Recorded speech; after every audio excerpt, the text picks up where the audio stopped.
How many times have you daydreamed of what you could really achieve in this life if you were able to, but deep down it felt impossible? How many times have you been envious of what other people are achieving or how they're living their life, trapped where you are in life, and it just feels hopeless and like it can never change? Whew, I know I personally have experienced some of this myself on a deep level. This is why I'm so excited to chat with today's guest, because he is going to add so much value in these areas of struggle. His own experience of escaping scarcity and status quo into a life of abundance and purpose led him to the one secret that holds the answer: mindset. Let's go beneath with Trevoy Pointer.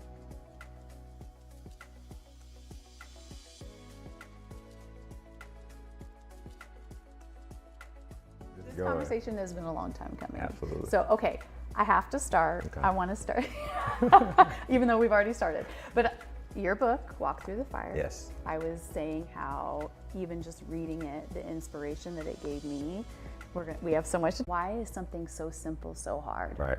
You know, right. but you simplified it. But I want to start with this. I'm reading your book. Love it. I love it. Can you believe it? Like, seriously, I have it highlighted. But I wanted to, because as we're sharing your story, this quote just came back to me, because this is like, to me, this is kind of what started your whole story, okay? Mm-hmm. So you're talking about the status quo.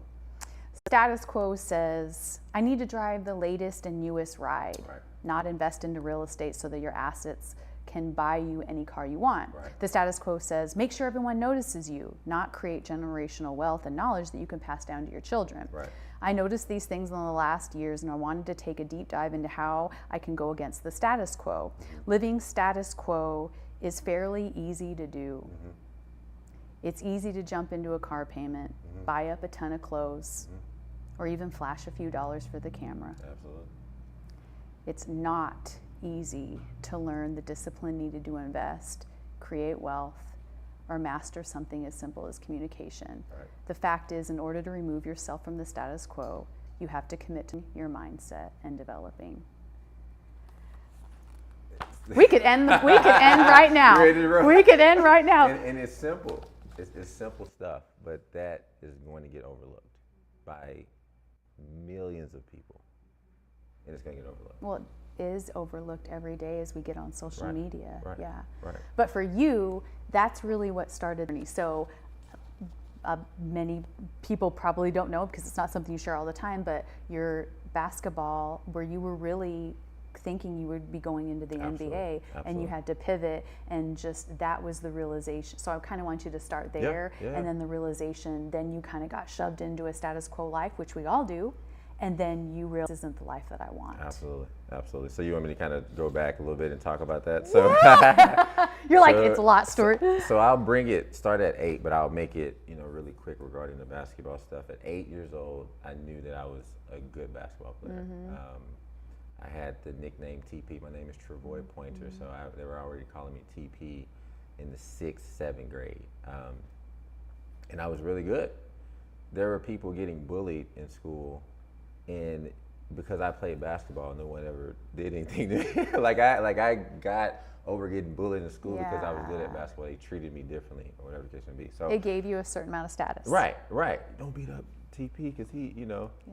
And I wouldn't let anybody beat me up. But still, it's just playing basketball and being good, people recognize that. So anyway, I continue to get gave good you at clout. basketball. Absolutely. Yeah. Continue to get good at basketball, and I was better than most people around me. So I got to high school. I actually played with CJ Miles. He's an NBA player. Currently, he's an amazing player. He was one of the guys who left to go to the NBA out of high school. He was one of that last class that went from high school straight to the league. Yeah. Got a chance to play with him and other great players my freshman year in high school. Had a great high school 4 years, right? But I was depressed though. I haven't told a lot of people about this. I was actually depressed because I thought I should have played more.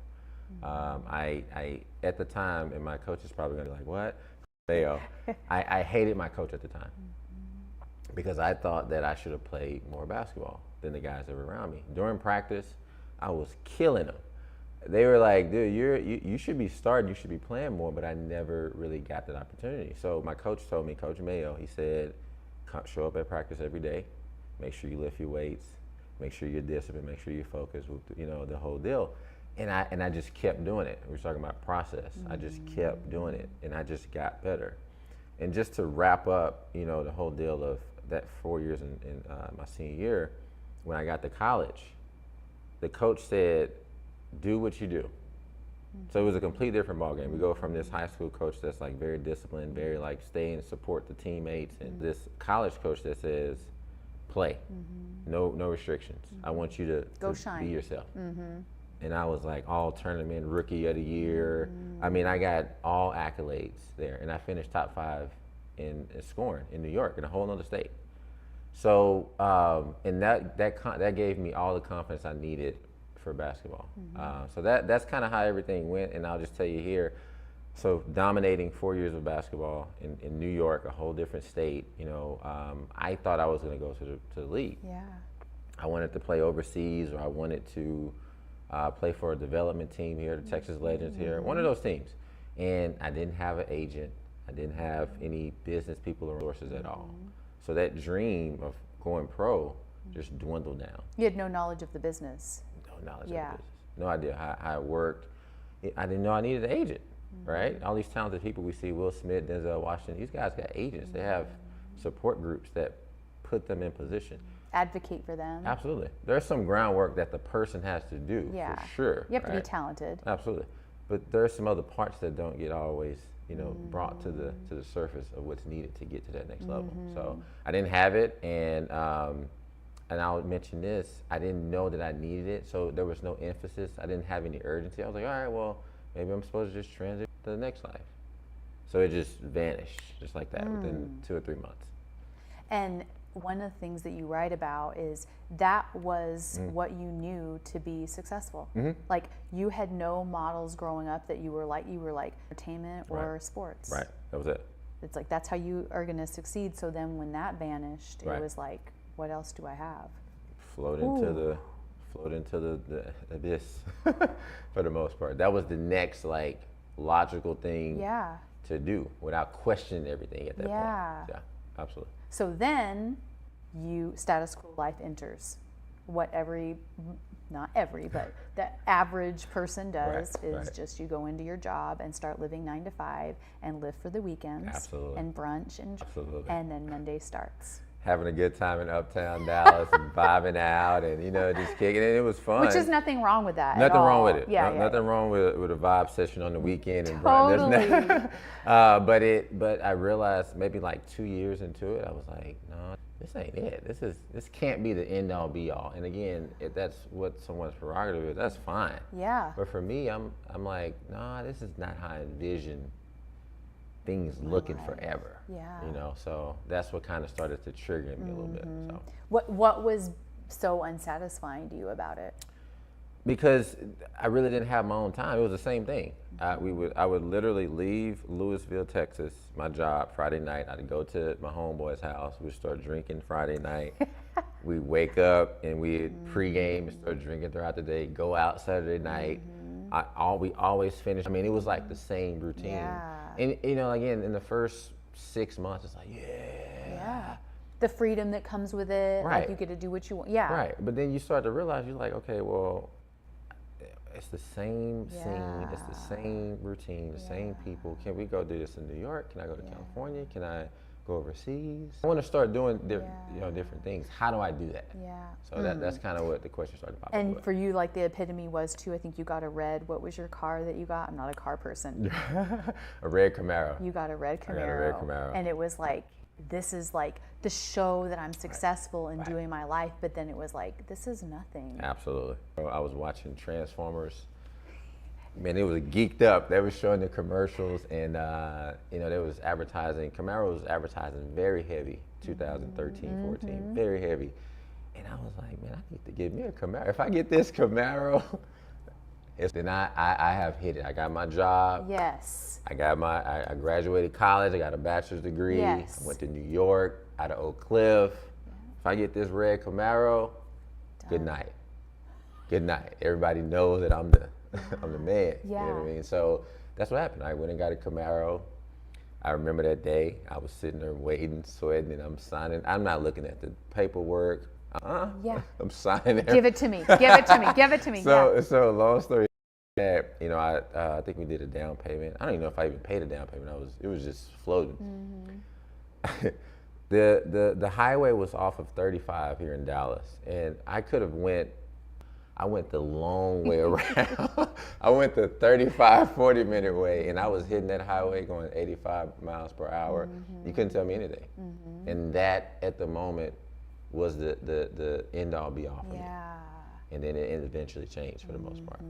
But it was a fun time. What prompted that? I know having a son prompted that huge change, but this discontentment begins to enter your life, and then the realization that I have the lack of knowledge to change, and be the starting of questioning and researching, why do certain people get to live certain ways and I don't get to? Why am I living paycheck to paycheck and struggling when there's other people? What's the secret? And that's what happened. You start to realize, okay, I got this car, I got my job, but am I still doing what I want to do? Am I still, my guys at that time was Mark Cuban, Jay-Z. Those are the guys that I was looking up to. Steve Jobs, absolutely big time.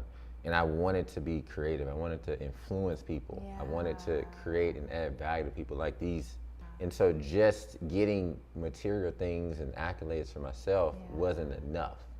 And then I also knew, as Steve Jobs said it, if I can add value to other people, that would change their entire life. So that's how my mind started to shift a little bit. So yeah, just that journey kind of just took me. So you walk in and you just quit your job. I did. Which we're not recommending that to anybody.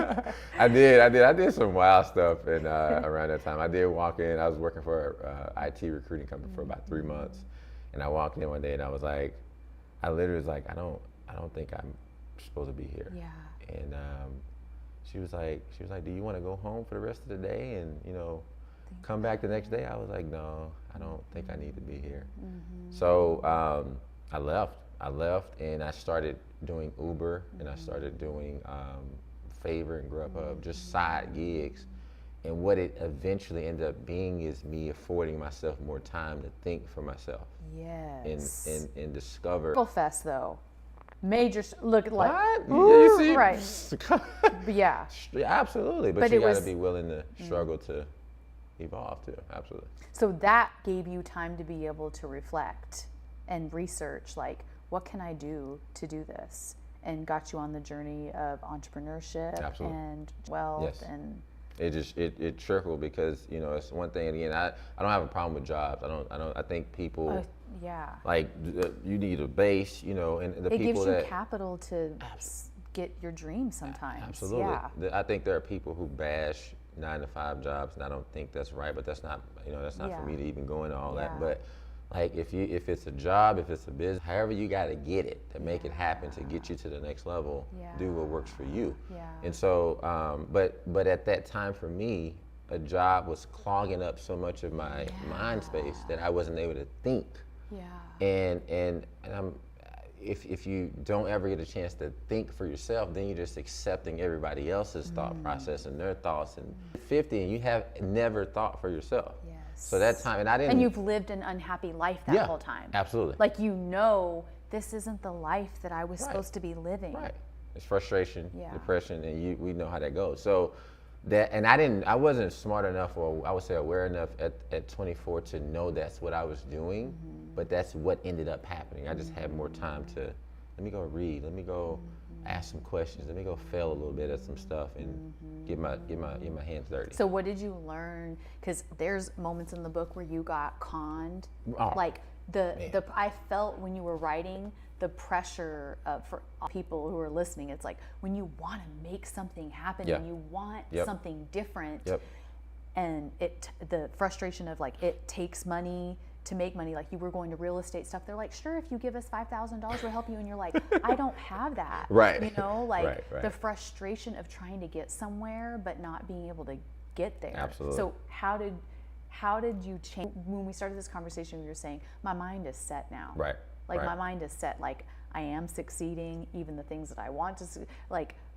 tell me that process about because it was really just your true study of discovering what successful people do. And successful in terms of like living the life, not living status quo, living people are meant to be doctors. Like they want, or to be a teacher or whatever the career path is. Right. Absolutely. But I'm talking about like, and when you really want to do something, how do I achieve it? Yeah. And that's what the whole book is about. How do I discover myself? How do I discover myself?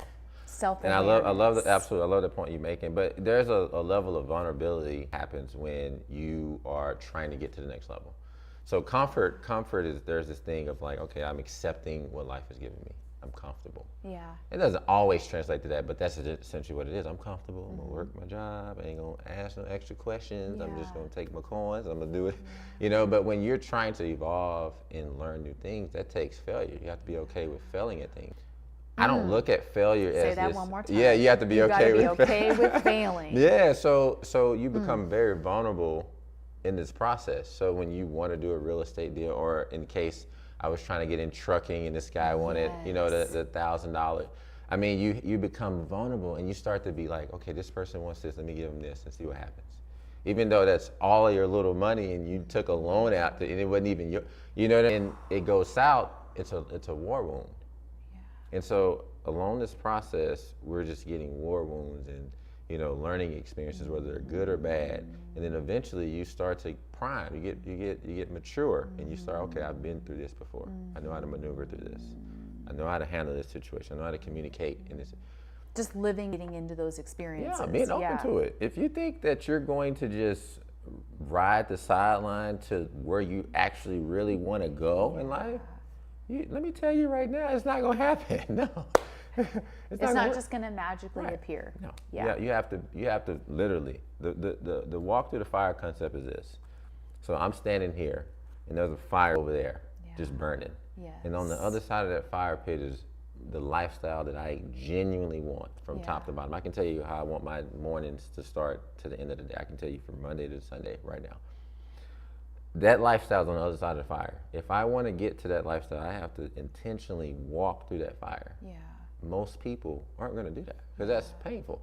Now, I'm not saying, you know, it's a figuratively speaking, you know, speech to it. Yes. You know, but like it's painful to get, to learn, to grow. It is hard to change. You got to walk through the fire to get on the other side. So that's the whole. But it's possible. Yeah, and I love, because it really is, you're simplifying it.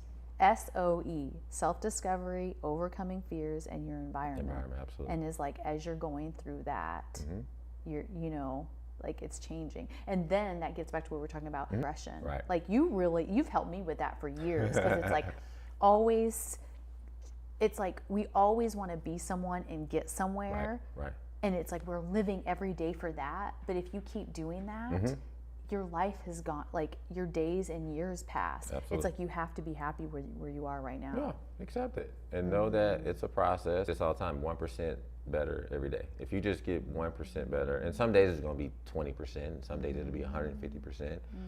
But just make sure it's 1%.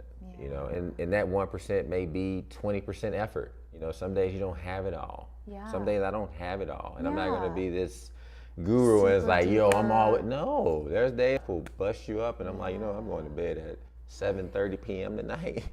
After I eat a brownie after and I watch eat some TV. After I eat a McDonald's burger, you know, I'm not. I feel like I'm that. a normal human being that's just trying to do extraordinary things. I don't want to come off as this like down the road when I'm a millionaire. Y'all can't.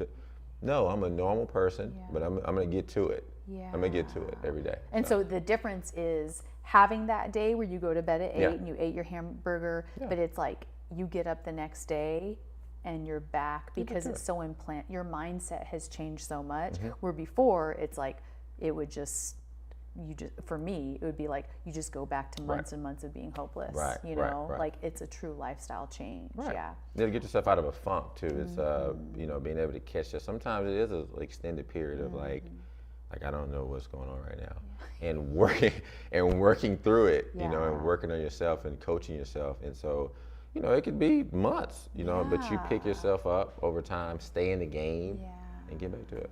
Okay, so another thing that I know that What's is up? so close to what's up is generational wealth. Yes. And yes. I know what prompted that is your beautiful son, Yes, MVP.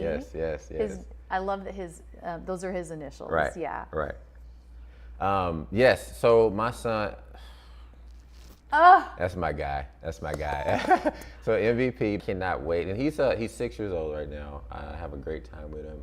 6 years old is such a cool age. It is. He's unfazed. He's like, at 6, he's extremely mature. It's scary to me how he's unfazed by, things that are going on in the world. He's just living his life. He's like, I just want to go watch Sonic.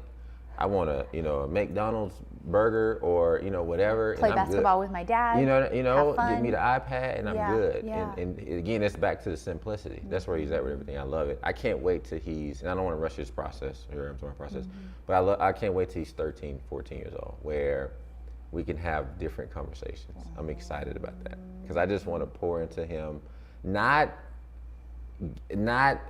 want to pour into him so much that he's prepared and he can make good decisions for himself. That's all. I'm excited about that. So what have you learned in all of your research and in Trevoy's process of greatness about generational wealth? That it's not just money. It's not just money. The first thing that pops in a lot of minds, even my mind a lot of times, is like, oh, you need to set back, $100,000 to make sure they can get businesses. It needs to happen. Yeah. You need to have some financial resources in this economy. I can't ignore that. But I think presence is important. I think resources, network, blueprints, guidelines, the ability to even just call and say, hey, how are you doing? Or I'm going through this situation. What would you do in this situation? Yeah. Just that, to be able to pick up the phone and then get a call from my son I can't wait for that moment. You know what I mean? When he's 21.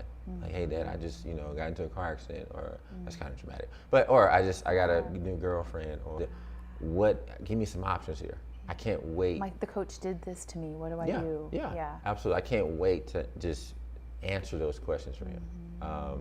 So when I think of generational wealth, it's spiritually, financially, physically, mentally. So good. It's all of that across the table, and that's what I want to push into him and live in him a little bit. So. Okay, I'm going to read you one more thing. Go for it. Just because it feeds into that. You look at you're like, go for it.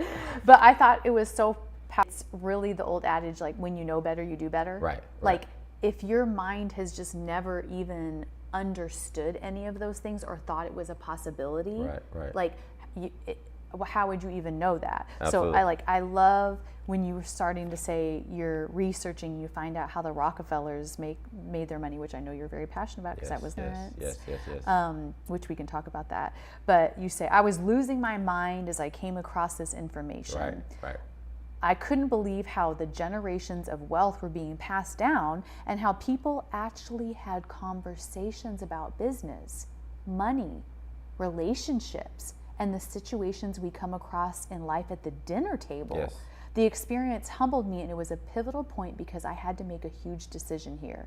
I could go on and continue to believe that these guys were just fortunate and that I had no chance, or I could get out of my own way and adopt similar principles so that I could give me and my family a chance to live in abundance. There it is. I wrote that. But that I love that. That's You're like, I love what I wrote, honey. But doesn't that sum it all Yes. up? It's like going, they're not just lucky. Right. Like, they're not just, of course, some people are blessed with abilities, Absolutely. but you began to see things and be like, it was started with conversation. They were built that way. Like, that's what generations, I brought that quote because it reminded me, like you were saying, I can't wait to pass down spiritual, emotional health, all those things that you don't even have to come from a low income family to not have conversations about stuff. Right. I mean, my dad was in the oil business. Like, I didn't have conversations about money.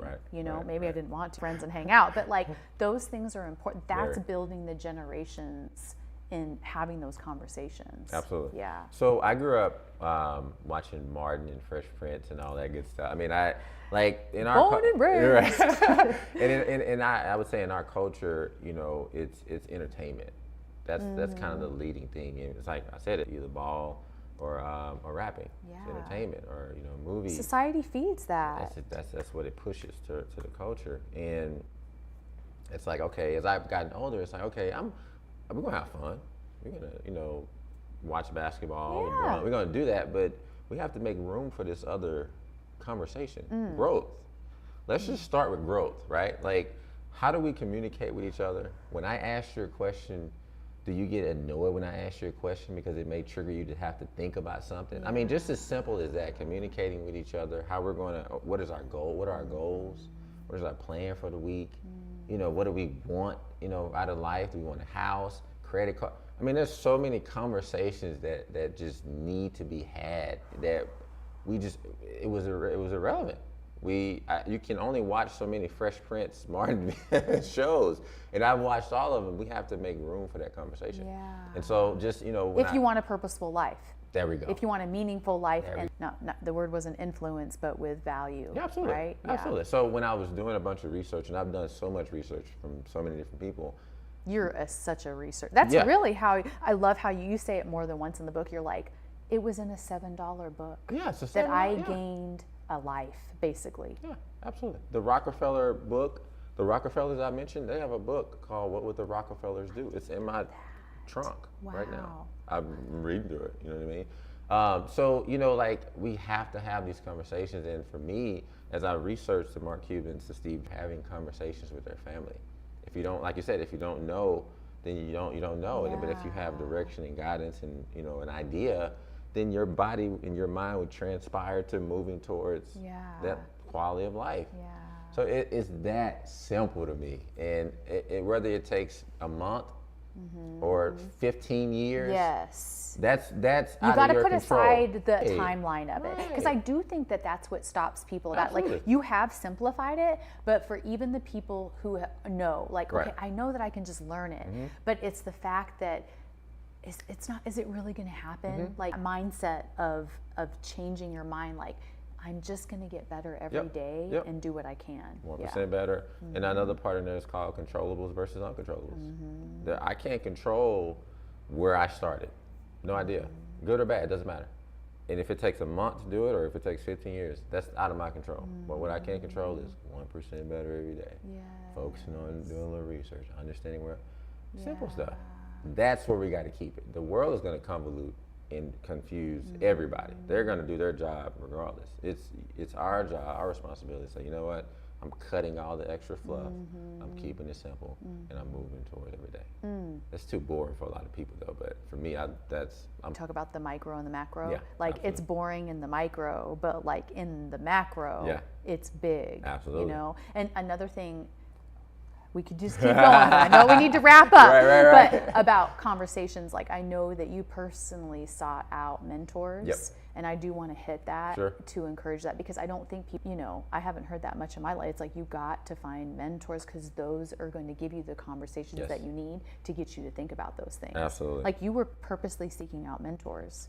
I've purposely seeked out Jay-Z and met him. I've purposely seeked out Mark Cuban and met him. I mean, you had a week-long email conversation with him. Oh, absolutely. A week-long conversation with Mark Cuban via email. Yep. Quick story. I don't know how. Like, I can give it to you real quick. Come on. There was one morning. So I've come across meeting Mark Cuban on 4 occasions. One through email. Well, actually, twice through email on different occasions, and then twice in person. There was this one morning. He was speaking at North Park Mall here in Dallas, and that morning, I think it was maybe like 5 years ago. I didn't have any gas. I think I had called off of work, or it was something weird going on. And it was so many issues. I had to take my son to like across town. Everything in me was like, you're not gonna make it. And I kid you not, that morning I said, I don't want to go anymore. This is too much. I literally said that. I was like, this is too much. I got to take him over here. I got to do all this. It just was too many barriers to go and see him speak. So I verbally said, I'm not going to do this. So literally 10 minutes later, I was like, Trevoy, this is your guy, Mark Cuban. You need to go get up and meet him. You need to go get up and be in his presence and try to connect with him. it literally, Wow. by saying that, everything transpired and changed. Whoa. So I got up, I dropped my son off here, handled my obligations. This is like 5 in the morning. I'm preparing to go meet him at 12. I think I drove down the tollway with no toll tag and just, chalked up some, toll tag money. I did everything. So they can bill you later. Right, Yeah. they can bill me later. Right, and so I ended up getting to North Park Mall eventually. I had a little, nice little suit and tie on and all that good stuff. It wasn't suit and tie, but just a blazer.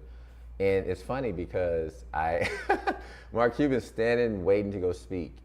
I happened to be literally right, like me and you this distance we have, a foot distance. We had another conversation. He goes, "Hey, it's good to see you." And so my thing was like, "Are you excited to go speak and all that?" And it wasn't anything in depth, the conversation. It was just a general, "You ready to go speak?" It's like, "Yeah, I'm ready to rock and roll and get this knocked out." Yeah. But it was so genuine. Mark Cuban is the most genuine, down-to-earth person I've ever seen in my life regarding like someone of that stature. Yeah. You would expect like, the guy's very down-to-earth. So that's, I seek out greatness and I'm going to find a way to get next to it just so I can learn to be in this energy and space. So. And then that leads me to the other thing about, like, as you said, he's so down to earth, and I know that went into your attitude towards money when you were younger, thinking that all rich people are, jerks, and like to realize, or that no one's really using money for good. Right. But like, that's not true. That's not true at all. Yeah. But if we go and just stay on the sidelines and make assumptions all day, we don't get in it and go learn and go experience it for ourselves. Jay-Z is the same way. Yeah. Solid dude, laid back. So. It's important to have mentors on different levels, not even just like up here. Like find a mentor that's one step above, or we can learn from the people younger than us that are doing things, right? So that's been my whole life. Yeah. So it's be open, be open. Don't close off things because you think you know it all. Simple stuff like that. Man. So. Okay, we'll end with. What's up? I love it. What's up? Since it's kind of a very, his life really altered your life of really being like, I've got to get this together. Like, I've got to be who I'm supposed to be. What's your ultimate wish for him? And we'll leave it at that. My son is for him to find out who he is at an early age. Because I know if he can do that, he won't be swayed by external. I want him, and the selfish thing for me is like, I want you to go and be great and go get real estate and, I'm pushing all my wealth to you. That's the selfish thing in me. But what I ultimately want for him is to find out who he is as fast as he can, no rush, and start becoming that person. Get through the process of becoming that person. And if he does that, and when he does that, then he's going to conquer life the way he wants to conquer life. Yeah. And that's all I can ask, because I don't know what's going to be the deal in 50, 60 years. I don't know. It may be flying cars at that point. Yeah. So I can't say I want him to have a flying car. No, whatever that is, he'll be able to say, I know myself enough to go get it, or to find that quality of life. So I just want that. Which was really your whole journey. Like you start with self-discovery. Like Absolutely. Everything gets down to self-awareness. Got to. Because we're being poured, we've been poured a lot of information from external sources, and I can go a whole rabbit hole. I'll wrap it up with this, and I think one of the most important things in our whole life is to find out who we are, because we grow up learning all these different things. You got to go to school, and absolutely, religion, all that stuff. Even our parents, and they are from different eras. Yes. So sometimes your parents their teachings don't relate to who you are. We have to be okay with that. Right. So, just who are you out? And then we'll start there. Things will get a little bit easier. So that's what I want for him. That was amazing. Like, that was such an amazing, my wish is that he would find out who he is. Absolutely. Because that's going to lead him to everything he's supposed to be in. Absolutely, 100%. And that's our wish for all of you. Absolutely. There's my segue. Because that's really the hope of, that's why I love interviews so much. Right. Like, that's the hope of Beneath, because through conversations and through hearing other people, through experiences, but we really discover ourselves through those conversations. Right. Like, we're like, oh, I didn't know that I believed that, or I didn't know that was possible, But you do, and you've always done a great job at making people feel comfortable having that conversation. and from you hosting and from just having a off the camera conversation with you, you always make people feel comfortable. And I think that's what you've always talked about is like you are that person. You want to make people feel good about themselves, and you evolve that. So because I'm the same way. I want all of us to be everything we're supposed to be, because I want that for myself. Like, I want so much to be everything I'm supposed to be, spiritually, physically, mentally, financially, relationally. All that. I want, it's like the dish rag that's like all full of water and you squeeze it and it's dry. It's like, that's what I want. We want to become everything we're supposed to be. And I want that for myself and I want that for others. Because you know what? I know how painful it is to not be doing that. I think painful. Hopelessness of not being who you want to be and feeling stuck. That's why I love your book so much, because it's simplifying. There's no worse feeling than feeling stuck and feeling like you can never change. And not knowing where to go. And 100%. 100%. Where to go. So that's exactly what that book is for somebody to pick up that didn't have a mentor, didn't have any guidance, that just completely, just randomly, like, what am I doing? And if you just, and that book, I think in 20, 30 years, is going to hit even harder. I'm being honest, because like, it's too simple. Most people are going to look at that and be like, no, that can't, that's too. Yeah. But you start peeling those pages back, you're like, wait a minute, if I just do this consistently. Like, you even go, number one, I found out what I didn't know and decided to research it. Number two, but it's like when you read it, you're like, everything feels so, I think it's because when you are hopeless and when you want to change so bad and it feels so hard to change, you get overwhelmed. Yep, absolutely. But then when you really just break it, that's why I was like, this is simple. Like, if you get up in the morning and decide, what am I going to learn today? What I need to learn, you know? Like, I know I get up in the morning, it's like, I have all these goals, like, oh, I'm going to be reading for an hour. And then when I feel like I haven't done that, I fail. It's like continually being like, well, can you just read 10 minutes? That's it. About the financial book that you may not, you know, it's not my huge more about it. Right. You know? I need to know something. Roth IRA. Okay, I don't know crap about Roth IRAs. I'm gonna take an article, 7-minute article. Yeah. When I talk, like, literally, you can go right now on Google and put Roth IRA and read a 7-minute article and know more about planet. Because most people are not gonna do that. They're gonna get frustrated and say, nobody told me about Roth IRAs and okay, well, go to Google and put Roth IRA explain. There's going to be a website called, it's several, and it's going to give you a 7-minute rundown on what Roth IRAs are. And you're going to be ahead of the game right there. And now you wake up tomorrow having that little bit of extra knowledge in your pocket. Yeah. And be okay with that, because you didn't have it at first. 1% better a day. And then the next day you say, oh, Fidelity and Charles Schwab, and now you start to get into the different companies. Okay, well, I can get a Roth IRA. And then the next day that's it. The process. That's it. Yay for the process. I love this. I could do this all day. And I'm happy for you. I'm happy for, I want to see this on the network. I want to see it everywhere. And anything I can do, you know, I'm here to. I'm beyond this, because we have to have this conversation. So thank you for joining us. For Benny, thank you for joining all of us. I appreciate you. And we hope to see you again. Absolutely. Thank you for watching Benny. Bye.